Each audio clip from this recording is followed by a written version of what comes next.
ఈరోజు ఈ కార్యక్రమం ఖమ్మం నగర పరిధిలో 3 టౌన్ ప్రాంతంలో 46, 47, 48 డివిజన్ల పరిధిలో ఉన్నటువంటి కురమ సంఘం యువత ముఖ్యంగా వాళ్ళ యొక్క కురమ సంఘం యువజన సమాఖ్య ద్వారా ఈ కార్యక్రమాన్ని నడిపిస్తా ఉన్నారు. అదేవిధంగా రాంబాబు, కునుపూరు మధు, కునుపూరు మహేష్, మిగతా సాయి వీళ్ళందరి యొక్క సహాయ సహకారాలతోటి ఈడ ఈ క్రీడా కమిటీ వేసుకుని నడిపిస్తారు. వారికి మా కుటుంబం తరపున ధన్యవాదాలు.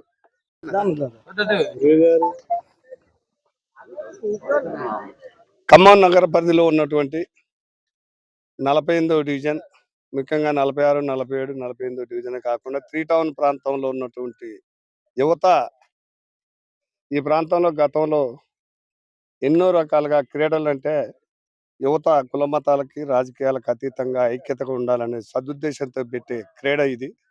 దీంట్లో భాగంగా గతంలో వీళ్ళతో పాటు ఆట ఆడి వీళ్ళతో కథం తొక్కి మధ్యాంతరంగా అసూలు బాసినటువంటి క్రీడా స్ఫూర్తి గలటువంటి వీళ్ళ సోదరుడిగా భావించి అమరవీరుల పేరు మీద గత నెలలో హరీష్ పేరు మీద మెమోరియల్ అని ఇక్కడ క్రికెట్ టోర్నమెంట్ ఏర్పాటు చేయడం జరిగింది. దానికి కూడా ఈ ప్రాంత ప్రజల యువతకి ముఖ్యంగా ఇక్కడ ఉన్నటువంటి మహిళా సోదరిమణులు ఏ కార్యక్రమం చేసిన వాటిలో ఈరోజు గురిగా హరీష్ అనే యువకుడు ఈ మధ్య కాలంలో వీళ్ళతో స్నేహితంలో ఉండి అన్ని రకాలుగా వీళ్ళతో చేదోడు వాదోడుగా ఉండి ఆకస్మిక మరణం చెందటం వల్ల వీళ్ళ బాధ సంవత్సరానికి ఒకసారి గుర్తు చేసుకోవటం కోసం వార్షికోత్సవం సందర్భంగా, వర్ధంతి సందర్భంగా ఈ క్రీడ ఇక్కడ ఉన్నటువంటి కురమ సంఘం యువత ఆధ్వర్యంలో ఏర్పాటు చేయడం జరిగింది.